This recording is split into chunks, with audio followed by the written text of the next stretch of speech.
Ever wondered why your voting constituency looks like a jagged puzzle piece on a map?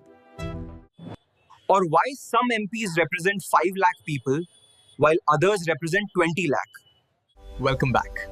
Today we're diving into delimitation, the process that redraws the boundaries of Indian democracy. Under Article 82, Parliament triggers a Delimitation Act after every single national census. The President appoints a commission led by a retired Supreme Court judge to finish the job. Their orders have the force of law and cannot be challenged in any court. We've had 4 commissions so far, but the process hit a major pause button in 1976. States with successful population control feared losing seats, so the 42nd Amendment froze the count. Currently, our Lok Sabha seats are still stuck using population data from way back in 1971.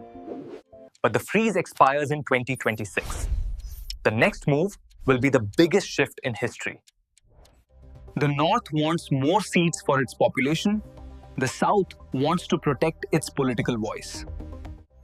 Even the new Women's Reservation Act depends on this. No delimitation, no implementation. It's a massive challenge. How do we balance raw numbers with regional fairness? What do you think? Should seats be based strictly on people or regional balance? Tell me below.